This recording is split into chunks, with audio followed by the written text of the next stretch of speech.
Ang storyang ito ay pinamagatang Beautiful Scars by Zenzei.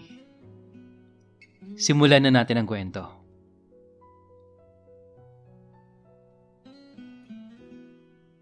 Maraming naniniwala sa atin sa destiny.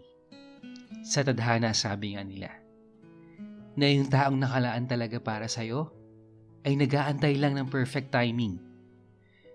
Ang paniniwala ng karamihan dito ay matibay, gaya ng paniniwala nila na meron talagang mga anghel at Diyos. Others believe that there is a supreme being. Yung iba naman, hindi naniniwala. Naniniwala sila na ang kakayahan ng tao ang gumagawa ng lahat, na mismong tao ang may hawak sa buhay nila, at walang sino man ang nagpaplano nito, kung hindi tao lamang. Pero, bakit ba palaging dumarating yung the one pag mali yung timing? Sana, mas maaga siya dumating. Para naman, alam natin kung ano yung schedule natin na babaguhin. Ako kasi yung taong nagbago ang pananaw sa buhay. Simula ng maloko, masaktan, at matuto. Nadapa, nasugatan, ngunit natutong lumaban. Kaya naman tumibay. Nagmahal, nasaktan, tumayo, tumigas, pumutok. Ganoon na lang ba palagi ang cycle? Climax lang ba palagi ang hanap mo? Hindi ka naman deadline pero bakit palagi kitang hinahabol? Hay, buhay nga naman, oo. Bata pa lang ako ay alam ko ng complicated yung situation ko. I am attracted to both sides of the coin. Sabi nga nila, bisexual. Yung first heartbreak ko, nangyari when I was 13. Sa girl yun, syempre. Malabo yung dahilan niya eh. Kahit ngayon, hindi ko na maalala at hindi ko pa rin maintindihan. Nasa college na ako when I tried to enter in a relationship with same-sex. It was a thrill. Kakaiba talaga. Lalo na at na-explore nyo pa yung mga sexual desires ninyo. At alam nyo talaga kung ano yung mga pleasurables sa inyong mag-partner. That's the benefit of bisexual couples. They know the on button with regards to how they pleasure their lovers. They have this ability that girls don't have. And in the long run, I realized hindi rin pala healthy yung ganong relationship. Yung sex lang talaga yung foundation. I was never his boyfriend. I was just his F-buddy and his ATM machine. Kaya nakipag-break ako sa kanya. Hindi naman ako ganun katanga, no? I was really wild back then when I was in college. Clubbing, smoking, and alcohol. Those became my part of my routine life. Idagdag mo pa yung hookups, one night stand, and complimentary BJ. Every weekend, matapos ang klase ko sa Ateneo, kumantrip ako. It's either titingin ako sa mga dating sites o sa tabi-tabi lang. Sumakay ako ng LRT papuntang Katipunan to Cubao. Wala akong magawa eh. Bored ako ng mga panahon na yon. Tinamaan pa ng mga kaelyahan.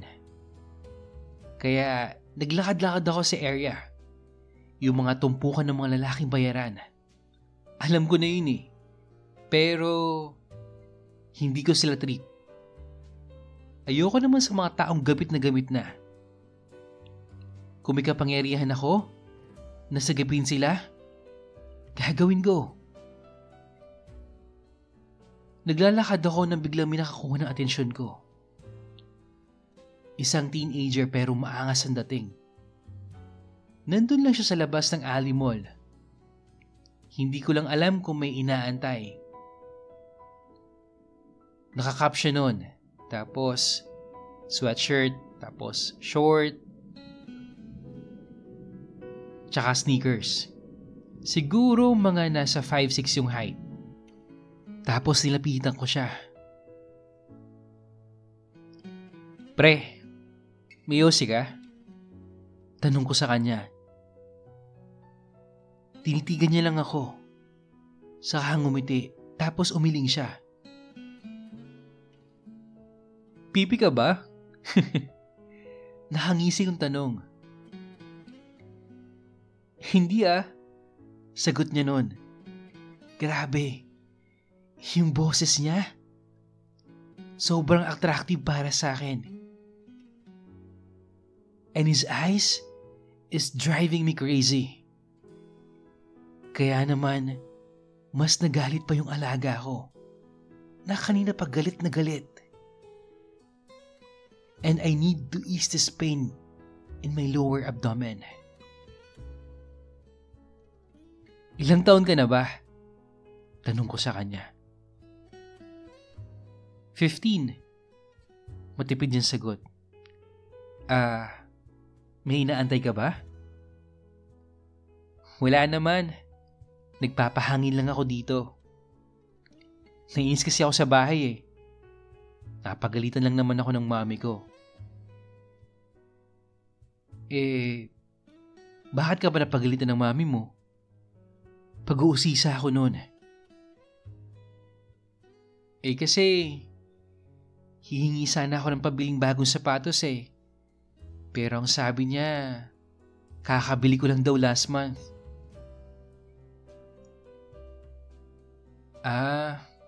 Ganun ba? Tapos tumango lang siya. Tapos tinanong ko ulit siya ng, pwede ka ba? Naggunod siya ng noo.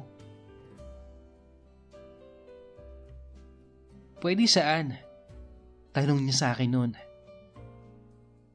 Wait, virgin ka pa, tol? Oo Nahihiya niyang sagot habang nagkakamot siya ng ulo. Ayos, gusto mo? Trip-trip lang naman. Saka, meron akong shoe collection sa unit ko. Baka may magustuhan ka doon. Putang, bakla ka? Sa gwapo mong yan, pumapatol ka sa lalaki? Sorry pero straight ako gago kahit marami ka pang sapatos. Grabe naman. Minura pa ako. Ayaw mo nga? Sige, mauna na ako kung ganon. Wait! Tugon niya sa akin. Tinitigan ko siya sa kanginitian. What? Wala pa kasi akong experience sa ganun Hindi ko pa talaga nasusubukan.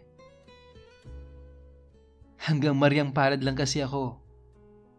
Pero, gusto kong itry. And one condition. Ano naman yon? Ibili mo ako ng sapatos. Ano?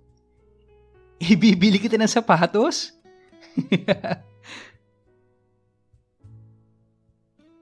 Anong nakakatawa, kuya? Tanong niya sa akin nun. Yun lang ba yung gusto mo? Balik kong tanong sa kanya. Tapos, tumango naman siya. Teka, ano bang pangalan mo? Ako nga pala si Joaquin, kuya. Ikaw, anong pangalan mo? I'm Ralph. Sumakay na nga kami ng taxi pabalik ng Katipunan. Tapos dinala ko siya sa unit ko. Gaya nga ng sabi ko ay, kolektor ako ng mga sapatos. Yung iba doon ay binibili ko lang pero hindi ko naman sinusuot. Nang makarating kami sa unit, Pinakita ko kagad sa kanya yung walk-in closet ko na puno ng sapatos. Yung isang part doon ay mga black shoes. Yung gitna naman ay Sperry shoes. Mga Chucks, Pony, Vans, at karamihan doon ay Nike. Grabe! Ito yung gusto kong bilhin, kuya. Tugon niya sa akin noon nang makita niya yung black na Air Max. Yan ba? Galing yun ng Canada. Binili yan ng mami ko. Hindi ko pa nga yun nasusuot kasi masyadong masikip. Sige, Joaquin. Isukat mo. Sa totoo lang, bata pa nga siya. Masayang masaya siya na isinusukat yung sapatos ko. Uy, kuya, sakto. Kasya. Ang sarap sa paa. Yung third line na yan yung mga halo-halong sapatos. Galing lahat kay mami yan. At lahat ng yan, hindi na kasya sa akin. Akala niya siguro, hindi ako tumangkad at lumaki ang paa. Sige, itry mo. Kung ano yung magkasya sa'yo na. Talaga, kuya? Ang mamahal ng mga to. Baka hindi kayang bayaran ng katawan ko to. Ito pa nga lang Air Max, mga nasa 8,000 na mahigit. Huwag kang mag-alala. Kung ayaw mo naman talaga makipag-sex, ayos lang. Just get those shoes and you can go. Tapos, binigyan niya lang ako ng blankong ekspresyon sa mga sinabi ko. Inibutan ko siya ng paper bag, tapos shoe boxes. Saka, inabutan ko na rin siya ng 500.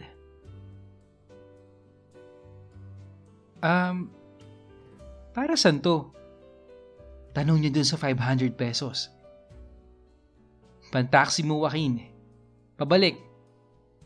You can go now. Are you sure? Tanong niya ulit. Yep, I'm sure. Paano kung ayaw ko pang umuwi? Paano kung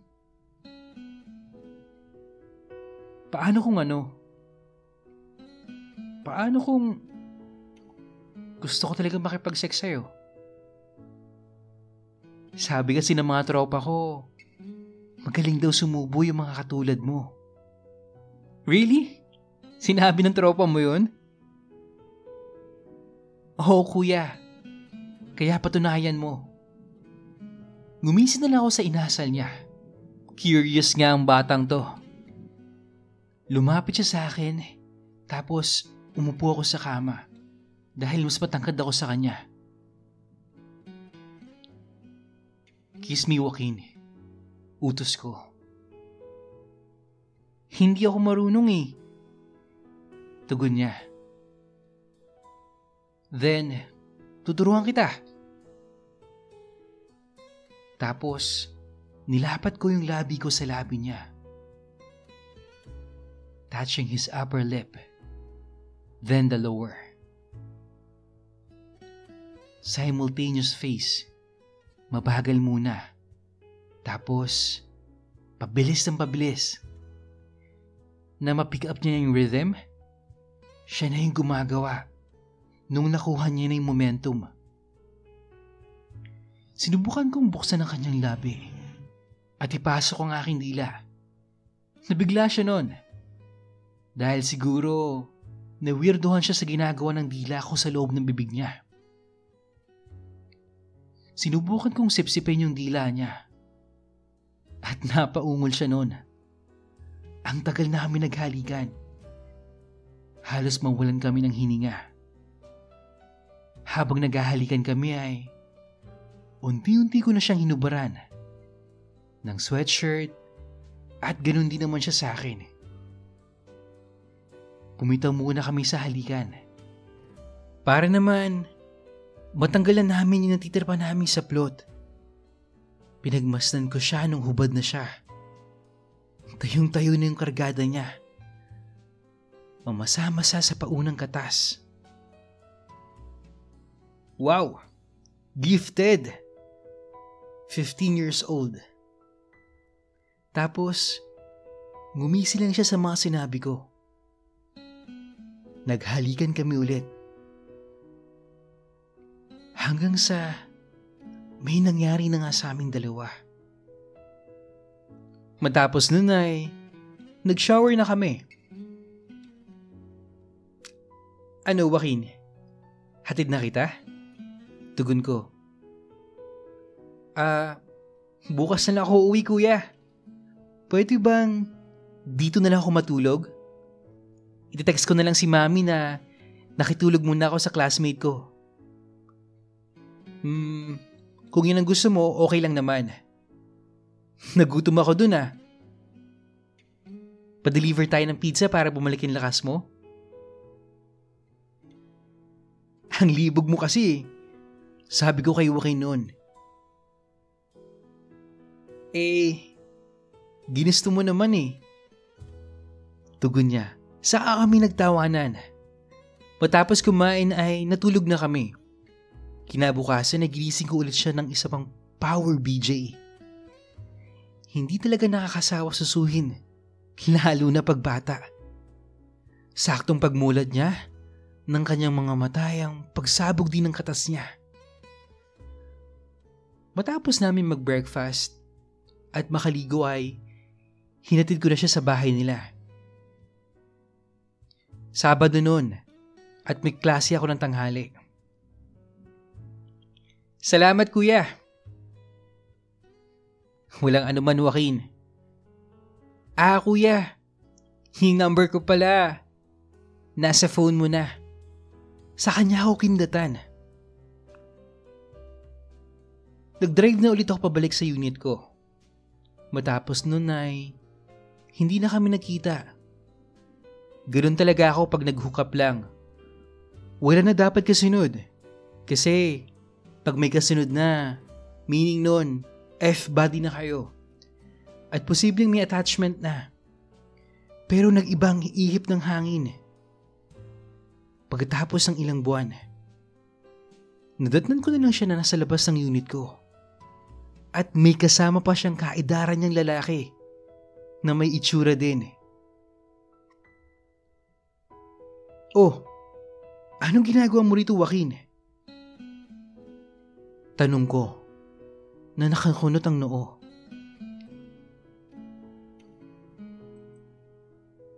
Okay, happy Thursday morning everyone.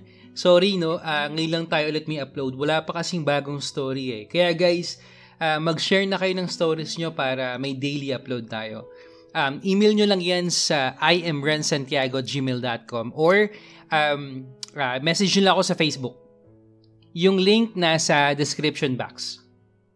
Kahapon pala guys, meron tayong bagong upload, yung Kwentong Marino. Kung napansin nyo, na-delete siya kasi pinadelete ni YouTube Nagkaroon tayo ng guideline strike kaya laylo muna tayo sa mga medyo naughty stories. Shoutout tayo guys mula sa previous upload natin. Shoutout kay Daryl Mendoza of Solano, Nueva Vizcaya, Christian Dave Mateo, kay Gretz TV from Saudi Arabia, Bert Masela na laging nakikinig sa channel natin. Hello naman sa'yo, Bert. And hello po sa bago nating subscriber na si Hens Carl Tupas. Shoutout din kay Rodolfo Antonio. And also we have Sam. Sabi niya rito, hindi pa rin ako nakaka-move on sa Bro Mahal Kita matagal na. Sa hindi pa nakakabasa or nakakarinig ng Bro Mahal Kita, solid talaga ang ganda. Oo nga guys, sa mga hindi pa po nakakapakinig ng Bro or Brad Mahal Kita matagal na by Ryan Time, pakinggan nyo na yan guys, sobrang solid po ng story na yan. Naka-playlist lang din yan sa channel natin. At guys, abangan nyo po yung i-upload ko soon na bakasyon ko sa Thailand. Meron ding face reveal doon, kung gusto nyo. At yun lang, at maraming salamat po sa pakikinig. Hanggang sa muli.